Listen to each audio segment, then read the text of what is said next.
بسم الله الرحمن الرحيم. باب الصلاة من الإيمان وقول الله تعالى وما كان الله ليضيع إيمانكم يعني صلاتكم عند البيت. حدثنا عمرو بن خالد قال حدثنا زهير قال حدثنا أبو إسحاق عن البراء أن النبي صلى الله عليه وسلم كان أول ما قدم المدينة نزل على أجداده أو قال أخواله من الأنصار وأنه صلى قبل بيت المقدس 16 شهرا أو 17 شهرا وكان يعجبه أن تكون قبلته قبل البيت وأنه صلى أول صلاة صلاها صلاة العصر وصلى معه قوم فخرج رجل ممن صلى معه فمر على أهل مسجد وهم راكعون فقال أشهد بالله لقد صليت مع رسول الله صلى الله عليه وسلم قبل مكة فداروا كما هم قبل البيت وكانت اليهود قد أعجبهم إذ كان يصلي قبل بيت المقدس وأهل الكتاب فلما والله وجهه قبل البيت أنكروا ذلك. قال زهير حدثنا أبو إسحاق عن البراء في حديثه هذا أنه مات على القبلة قبل أن تحول رجال وقتلوا فلم ندر ما نقول فيهم فأنزل الله تعالى وما كان الله ليضيع إيمانكم. بسم الله الرحمن الرحيم. باب حسن إسلام المرء. قال مالك أخبرني زيد بن أسلم أن عطاء بن يسار أخبره أن أبا سعيد الخدري أخبره أنه سمع رسول الله صلى الله عليه وسلم يقول إذا أسلم العبد فحسن إسلامه يكفر الله عنه كل سيئة كان زلفها وكان بعد ذلك القصاص الحسنة بعشر أمثالها إلى 700 ضعف والسيئة بمثلها إلا أن يتجاوز الله عنها. حدثنا إسحاق بن منصور قال حدثنا عبد الرزاق قال أخبرنا معمر عن حمام عن أبي هريرة قال قال رسول الله صلى الله عليه وسلم إذا أحسن أحدكم إسلامه فكل حسنة يعملها تكتب له بعشر أمثالها إلى 700 ضعف وكل سيئة يعملها تكتب له بمثلها. بسم اللہ الرحمن الرحیم. باب الصلاۃ من الایمان. نماز ایمان کا ایک جز ہے، من تبعیضیہ ہے جو جزئیت اور بعضیت پر دلالت کرتا ہے. اس طور پر ترجمہ ہوگا کہ نماز ایمان کا ایک جز ہے، اور اللہ تعالیٰ کا ارشاد ہے ما کان اللہ لیضیع ایمانکم، اللہ کی شان یہ نہیں کہ وہ تمہارے ایمان کو ضائع کرے، یعنی تمہاری نماز کو عند البیت، بیت المقدس کی طرف تمہاری نماز کو ضائع کرے. اللہ کی یہ شان نہیں، بلکہ اللہ تعالی تمہاری اس نماز کو قبول فرماتا ہے.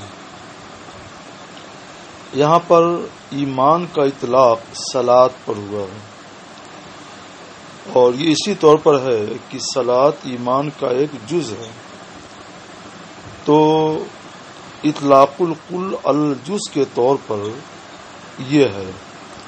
تو امام بخاری رحمۃ اللہ تعالی علیہ نے اس بنیاد پر ایمان صلاۃ کو، نماز کو ایمان کا جز قرار دیا. اس پر ساری امت متفق ہے. امام اعظم ابو حنیفہ رحمۃ اللہ تعالی علیہ بھی سے اتفاق رکھتے ہیں کہ یہ گفتگو ایمان کامل کی ہے، اور ایمان کامل کا ایک جز نماز بھی ہے، ایک جز زکوٰۃ بھی ہے، ایک جز صوم بھی ہے، ایک جز حج بھی ہے، دوسرے شرائع اسلام بھی اس کا جز ہیں، قیام رمضان بھی اس کا جز ہے، قیام شب قدر بھی اس کا جز ہے. یہ ساری چیزیں ایمان کامل کے اجزاء ہیں. جتنی چیزوں کو ہم بخاری رحمۃ اللہ علیہ بیان فرما رہے ہیں. حدیث برا ابن عازب، یہ مت کے ساتھ پڑھیے، برا نہیں برا. اور ایک قول بغیر مد کے قصر کے ساتھ بھی ہے، برا ابن عازب. برا ابن عازب رضی اللہ تعالیٰ عنہ صحابی رسول ہیں.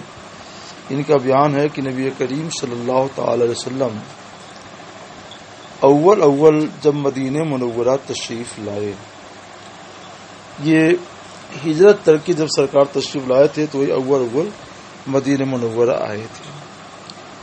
مورخین نے لکھا ہے کہ سرکار علیہ الصلوۃ والسلام مکہ معظمہ سے دوشنبے کو روز نکلے تھے اور 15ویں روز دوشنبے کو دوپہر کے قریب مدینہ منورہ پہنچے تھے. اور جس روز سرکار علیہ الصلوۃ والسلام مدینہ منورہ پہنچے تو وہ 12 ربیع الاول کی تاریخ تھی، دوشنبے کا دن تھا اور تقریباً دوپہر کا وقت تھا. رسول اللہ صلی اللہ تعالی علیہ وسلم اول جب مدینہ منورہ تشریف لائے تو نزل علی اجدادی، اپنے ناناؤں کے ہاں، یا فرمایا اپنے انصاری ماموں کے ہاں ٹھہرے. انصاری ناناؤں کے ہاں یا انصاری ماموں کے ہاں ٹھہرے. یہ انصاری نانا اور ماموں کون لوگ ہیں؟ یہ قبیلہ بنو نجار کے لوگ. قبیلہ بنو نجار کے لوگ جو قبیلہ انصار سے تھے، وہ سرکار علیہ الصلوۃ والسلام کے نانا یا ماموں کیسے ہوئے؟ اس کی تشریح یہ ہے کہ یہ بطور مجاز کہا گیا ہے. سرکار علیہ الصلوۃ والسلام کے جد اعلیٰ ہیں حضرت ہاشم،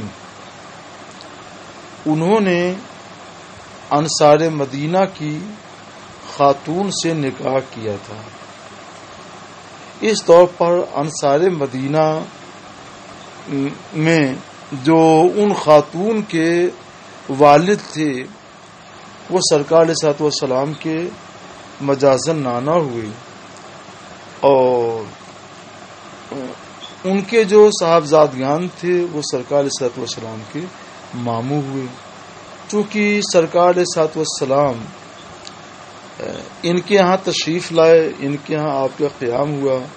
یہ قبیلے بنو انصار کے بنو نجار کے لوگ تھے، تو یہ لوگ رشتے میں آپ کے ماموں ہوتے تھے اور ان کے والد سرکار علیہ الصلوۃ والسلام کے رشتے میں نانا ہوتے تھے. اور یہ سب مجازن ہے، حقیقتاً نہیں، کیونکہ خاص سرکار علیہ الصلوۃ والسلام کے والد کا نکاح یہاں نہیں ہوا تھا، بلکہ والد کے والد کے والد حضرت ہاشم کا نکاح یہاں ہوا تھا. تو اس نسبت سے سرکار علیہ الصلوۃ والسلام کے یہ لوگ نانا یا ماموں ہوئے. نانا کہنا بھی صحیح ہے، ماموں کہنا بھی صحیح ہے. یہ شک کے راوی ہے کہ صحابی رسول نے اجدادی کہا یا اخوالی کہا، مگر صحیح وہ بھی ہے، صحیح یہ بھی ہے. وَنُ صَلَّى قِبْلَ بیت المقدس، مقدس بھی صحیح ہے اور مقدس بھی صحیح ہے. اور بے شک رسول اللہ صلی اللہ تعالی علیہ وسلم نے بیت المقدس کی طرف 16 یا 17 مہینے تک نماز پڑھی. جب سرکار اول مدینہ منورہ آئے ہیں تو آپ نے 16 یا 17 مہینے تک بیت المقدس کی طرف نماز پڑھی. بیت المقدس یہ یہودیوں کا قبلہ تھا، تو ان کو یہ بات بڑی پسند تھی کہ ان کا قبلہ بھی وہی ہے جو ہمارا قبلہ ہے. وَكَانَ يُعْجِبُهُ أَن تَكُونَ قِبْلَتُهُ قِبْلَ الْبَيْتِ، اور رسول اللہ صلی اللہ علیہ وسلم کو محبوب یہ تھا، پسند یہ تھا کہ آپ کا قبلہ بیت اللہ شریف ہو جائے، یعنی کعبہ شریف. آپ نے پہلی نماز جو کعبہ شریف طرف پڑھی وہ عصر کی نماز ہے. اس کی تفصیل دوسری حدیثوں میں اور تفسیر کی کتابوں کے اندر موجود ہے کہ سرکار علیہ الصلوۃ والسلام ایک روز 4 رکعت والی نماز پڑھ رہے تھے کہ 2 رکعت پڑھ چکے تھے اور 2 رکعت نماز باقی تھی. تو عین اسی وقت اللہ کا حکم آ گیا کہ تمہارا قبلہ کعبہ بنا دیا گیا، ادھر منہ پھیر لو. تو سرکار علیہ الصلوۃ والسلام نے 2 رکعت نماز پڑھی بیت المقدس کی طرف منہ کر کے یعنی اتر کی طرف، اور 2 رکعت نماز پڑھی کعبہ سے طرف منہ کر کے یعنی بالکل دکن طرف. تو بالکل اپوزٹ میں یہ دونوں تھے. فصلی معہ قوم، آپ کے ساتھ کچھ لوگوں نے یہ نماز پڑھی، اور آپ ساتھ نماز پڑھنے والوں میں سے ایک صاحب نکلے. فمر علی اہل مسجد، وہ ایک مسجد کے پاس سے گزرے اور وہ لوگ رکوع میں تھے. راکعون سے مراد یا تو حقیقتاً رکوع ہے، تو وہ لوگ رکوع میں تھے، اور کبھی کبھی راکع اور رکوع کا معنی نماز ہوتا ہے. تو اس دور پر وہ راکعون کا معنی کیا ہوگا؟ وہ مصلون، کہ وہ لوگ رکوع میں تھے یعنی نماز پڑھ رہے تھے. دونوں ترجمہ آپ کر سکتے ہیں، حقیقی ترجمہ بھی کر سکتے ہیں، حقیقی مفہوم پر بھی مراد لے سکتے ہیں، مجازی مفہوم بھی. فقال، تو وہ صاحب آئے تو انہوں نے کہا اشہد باللہ، اشہد باللہ یہ قسم کا ہم معنی ہوتا ہے، میں اللہ کو شاہد بناتا ہوں، میں نے رسول اللہ صلی اللہ علیہ وسلم کے ساتھ مکہ کی طرف منہ کر کے نماز پڑھی، اور وہ لوگ اتر طرف منہ کر کے بیت المقدس کے رخ پہ نماز پڑھ رہے تھے. جیسے ان لوگوں نے سنا کہ انہوں نے سرکار کے ساتھ اور کعبہ شریف طرف منہ کر کے نماز پڑھی ہے، فدارو کما ہم قبل البیت، تو وہ لوگ اسی حال میں جس نماز کی جس رکن میں تھے اسی حال میں وہ لوگ بیت اللہ شریف طرف گھوم گئے، یعنی اتر کے بجائے گھوم کر اپنا چہرہ بیت اللہ کی طرف کر لیا. اب دیکھیں کہ اتر اور دکن دونوں ایک دوسرے کے مقابل ہیں، اپوزٹ ہیں. تو جب سب لوگ اتر کے بجائے دکن طرف منہ کر لیے تو امام نے بھی کر لیا. تو اب ایسی صورت میں امام تو پہلے سب سے آگے تھا، اب امام سب سے پیچھے ہو جائے گا. اس لیے اب بوجہ ضرورت نماز درست کرنے کے لیے امام کو وہاں سے چل کر قبلہ کی طرف آنا ہوا، پورا چل کر کے وہ قبلہ تک آئے، اور رسول اللہ صلی اللہ تعالی وسلم نے بھی ایسا ہی کیا. وَكَانَتِ الْيَهُودُ قَدْ أَعْجَبَهُمْ، یہود کو یہ پسند تھا کہ جب آپ بیت المقدس کے رخ پر نماز پڑھیں، اور اہل کتاب کو بھی یہ بات پسند تھی. فلما ولا، یہود بھی اہل کتاب تھے اور دوسرے اہل کتاب جیسے نصارہ ہیں ان کو بھی یہ بات پسند تھی. فلما ولا وجہہ، جب رسول اللہ صلی اللہ تعالی علیہ وسلم نے اپنا چہرہ بیت اللہ شریف طرف پھیر لیا، کعبہ شریف طرف، تو انکروا ذالک، تو اس پر انہوں نے اعتراض کیا کہ ایسا نہیں ہونا چاہیے.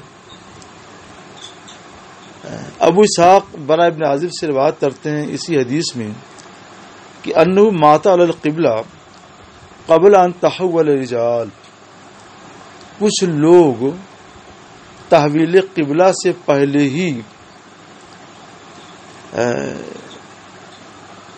وصال فرما گئے، یعنی وہ لوگ بیت المقدس طرف منہ کر کے نماز پڑھتے تھے اور ابھی کعبہ شریف قبلہ نہیں ہوا تھا کہ اس سے پہلے ان لوگوں کا وصال ہو گیا. وقتلوا، اور شہید ہو گئے. فلم ندر ما نقول، تو ہم نہیں جانتے کہ ان کے بارے ہم کیا کہیں، یعنی ان کی نماز مقبول ہے کہ نہیں مقبول ہے، کیونکہ اب تو حکم یہ آ گیا ہے بیت اللہ شریف کا، پہلے انہوں نے ادھر منہ کر کے نماز نہیں پڑھی ہے. تو اللہ نے یہ آیت کریمہ نازل فرمائی وما قال اللہ لیضیع ایمانکم، اللہ کی یہ شان نہیں تمہاری ایمان کو یعنی تمہاری نماز کو ضائع کرے. یعنی جو لوگ پہلے نماز پڑھ چکے ہیں ان کی نماز صحیح ہے، مقبول ہے، اور اب جو لوگ نماز پڑھیں گے کعبہ شریف طرف ان کی بھی نماز صحیح ہے اور مقبول ہے. اس حدیث میں ہم تھوڑی سی گفتگو یہ کریں گے. ایک مشہور مسئلہ آتا ہے کہ اگر کوئی آدمی نماز سے باہر ہو اور امام کو مقتدیوں کو کوئی بات بتائے تو مقتدیوں کو اس پر عمل کرنا جائز نہیں ہے، اور اگر اس پر عمل کریں گے تو ان کی نماز نہیں ہوگی. آپ لوگ دیکھیں کہ ایک صحابی رسول نے نبی اکرم صلی اللہ تعالی علیہ وسلم کے ساتھ نماز پڑھی اور کعبہ شریف کی طرف منہ کر کے نماز پڑھی. جب یہاں سے گئے اور ایک مسجد والوں کے پاس سے گزرے، دیکھا کہ وہ لوگ ابھی بیت المقدس طرف منہ کر کے نماز پڑھ رہے ہیں، تو انہوں نے دور ہی سے پکار کر کہا اشہد باللہ لقد صلیت مع رسول اللہ قبلہ مکہ. میں اللہ کو شاہد بناتا ہوں کہ میں نے رسول اللہ صلی اللہ تعالی علیہ وسلم کے ساتھ یعنی سرکار کی اقداء میں مکہ کے رخ پر نماز پڑھی. تو اس مسجد کے نمازیوں کو اور امام کو یہ اطلاع ایک خارج نماز کے ذریعے ملی. خارج نماز نے بتایا کہ قبلہ بدل گیا ہے، اور اس کے مطابق، اس خبر کے مطابق ان لوگوں نے نماز کی حالت میں ہی اپنے آپ کو کعبہ شریف کی طرف پھیر دیا. اب یہاں ایک بات یہ قابل غور ہے کہ ہمارے علماء فرماتے ہیں کہ خارج نماز کی کوئی بات سن کر نمازی امام کوئی عمل کریں تو نماز نہیں ہوگی، اور یہاں تو نماز ہوئی. ہدایہ میں ہے کہ جب یہ بات رسول اللہ کو پہنچی تو نبی کریم صلی اللہ تعالی وسلم نے ان کو سراہا کہ تم نے ٹھیک کیا. اور اتفاق سے یہ حدیث چاروں مذاہب میں حجت ہے، نہ منسوخ ہے نہ مؤول ہے. پھر اس کی توجیہ کیا ہوگی؟ تو میرے عزیز بچوں، اس کی توجیہ یہ ہے کہ علماء نے جو یہ فرمایا اس کا مطلب یہ ہے کہ اگر کسی نے خارج نماز سے کوئی بات معلوم کی اور اس پر عمل کر کے، یعنی اس بندے کی بات مان کر کے نماز میں کوئی عمل کرے گا تو نماز فاسد ہو جائے گی، کیونکہ نماز تو حکم الہی کی پیروی کا نام ہے، اور یہ پیروی کر رہا ایک بندے کی، لہذا نماز نہیں ہوگی. اور صحابہ کرام رضی اللہ تعالیٰ عنہم اجمعین جو اپنا رخ پھیر لیے تو انہوں نے اس مخبر کی بات ماننے کے لیے نہیں بلکہ اللہ کے حکم کی بجاوری کے لیے، کہ ان کے اطلاع سے یہ معلوم ہوا کہ رسول اللہ گھوم گئے، تو اس کا مطلب یہ ہوا کہ رسول اللہ کو یہ حکم ہوا، تو انہوں نے رسول اللہ کی سنت پر اور اللہ کے حکم پر عمل کرنے کے لیے، حکم کی بجاوری کے لیے ایسا کیا. لہذا آج بھی اگر اللہ کے رسول کے حکم کی بجاوری کے لیے کوئی خارج نماز کا اتباع کرے تو وہ نماز صحیح و درست ہوگی. باب حسن اسلام المرء، آدمی کے اسلام کے اخلاص کا بیان، صادق الاسلام ہونے کا بیان. حسن اسلام کیا ہے؟ کہ زبان سے جو بات کہتا ہے وہی دل میں بھی ہو. زبان سے پڑھتا ہے لا الہ الا اللہ محمد رسول اللہ، تو دل بھی اس کی تصدیق کرتا ہو، تو یہ اخلاص اسلام ہے، یہ حسن اسلام ہے، اور ایسا ہی شخص صادق الاسلام ہے. اور اگر دل میں اسلام نہ ہو، اللہ کی وحدانیت اور رسول کی رسالت کی تصدیق نہ ہو، صرف زبان سے کہے تو وہ صادق الاسلام نہیں، یہ حسن اسلام نہیں ہے. تو یہ دونوں میں فرق. اس بات کو ذہن میں رکھ کر اب ترجمہ کیجیے. ابو سعید خدری رضی اللہ تعالیٰ عنہ کا بیان ہے، انہوں نے رسول اللہ صلی اللہ تعالی علیہ وسلم سے سنا، وہ فرماتے ہیں کہ اذا اسلم العبد،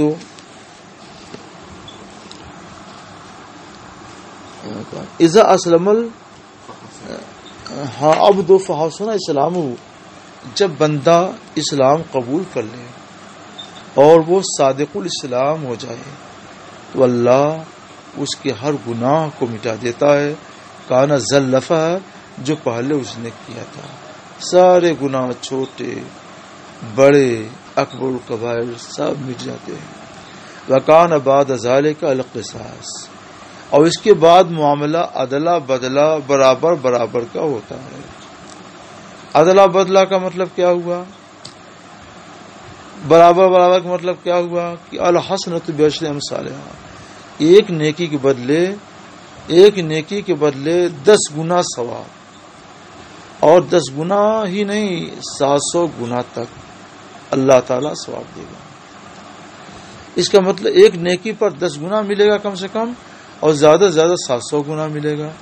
تو یہ کمی بیشی کیوں ہو رہی ہے؟ اس کی وجہ یہ ہے کہ کبھی آدمی اپنے عمل میں مخلص ہوتا ہے، آدمی مخلص ہوتا ہے تو اسے اس کی نیکی قبول ہوگی اور اللہ اس کی ایک نیکی کے بدلے میں 10 نیکیوں کا ثواب دے گا.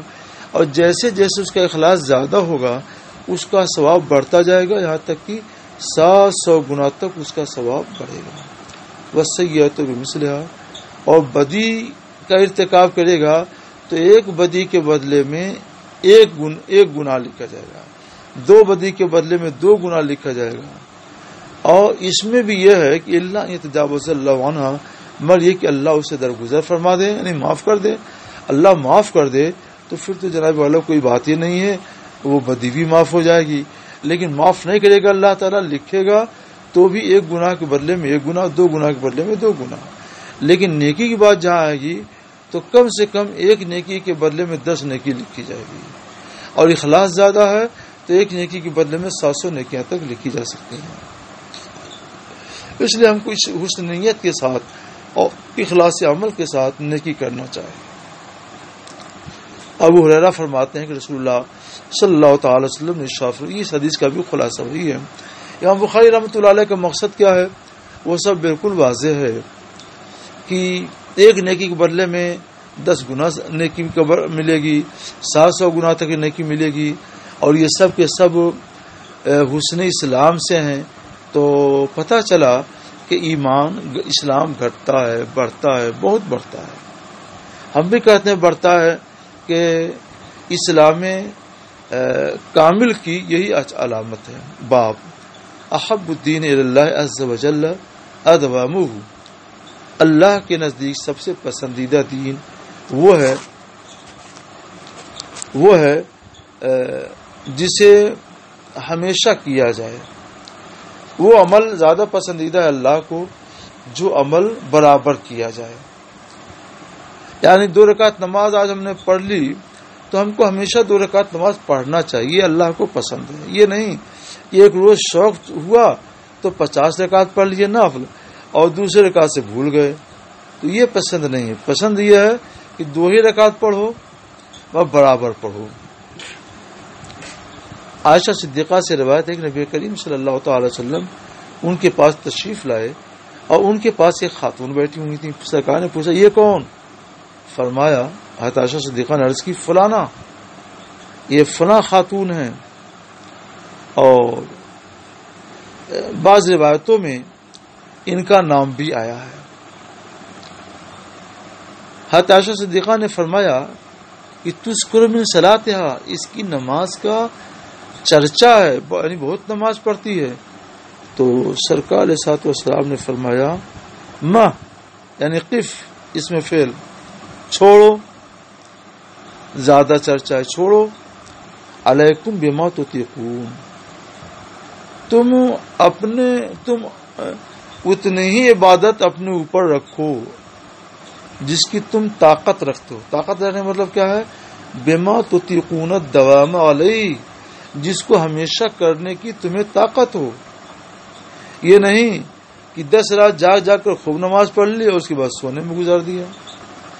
جو پابندی کے ساتھ برابر کر سکے اتنے ہی پڑھنا چاہیے، اور رات بھر جا کر جو پڑھے گا تو پابندی کے ساتھ نہیں کر سکتا ہے. تو اللہ کی قسم لا یمل اللہ،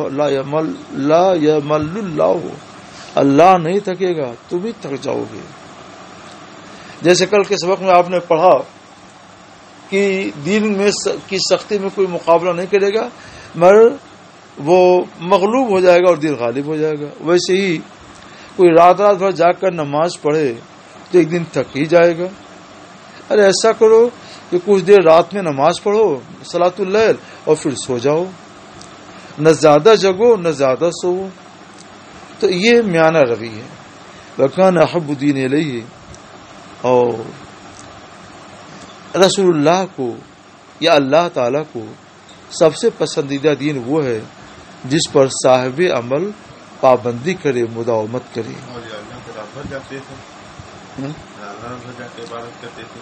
ہاں، اولیاء اللہ کچھ ایسے ہیں جو رات بھر جاگ کر نماز پڑھتے تھے، جیسے سراج الامہ امام اعظم ابو حنیفہ رحمۃ اللہ علیہ. آپ کے سوانح نگاروں نے لکھا ہے کہ 40 سال تک آپ نے جس وضو سے عشاء پڑھی اسی وضو سے آپ نے فجر کی نماز بھی ادا کی. سبحان اللہ. تو معلوم یہ ہوا کہ انہوں نے رات بھر جاگ کر کے نماز پڑھی، تو رات بھر جاگ کر نماز پڑھنا یہ ممنوع نہیں ہے. جو رات بھر جاگ کر پڑھے اور پابندی کے ساتھ اس کو ادا کر سکے تو اس کے لیے تو بہت اچھا ہے. اور امام اعظم ابو حنیفہ رحمۃ اللہ علیہ نے اتنی پابندی کی کہ 40 سال تک مسلسل بلا ناغہ وہ پڑھتے رہے. تو اگر کوئی رات بھر جاگے اور اس پر مسلسل پابند رہے تو اس کے لیے اجازت ہے، اس میں پھر کوئی کلام نہیں ہے. اصل میں گفتگو اس میں ہے کہ رات بھر جاگے 10 دن اور اس کے بعد چھوڑ دیں تو یہ چیز غیر مناسب ہے، غیر محبوب ہے. اور اگر کسی کو طاقت ہو دوام کی، تو جیسے امام اعظم حنیفہ رحمۃ اللہ علیہ کو طاقت تھی دوام کی، تو وہ اس کو اجازت ہی نہیں، اس کے لیے محبوب اور پسندیدہ بھی ہے.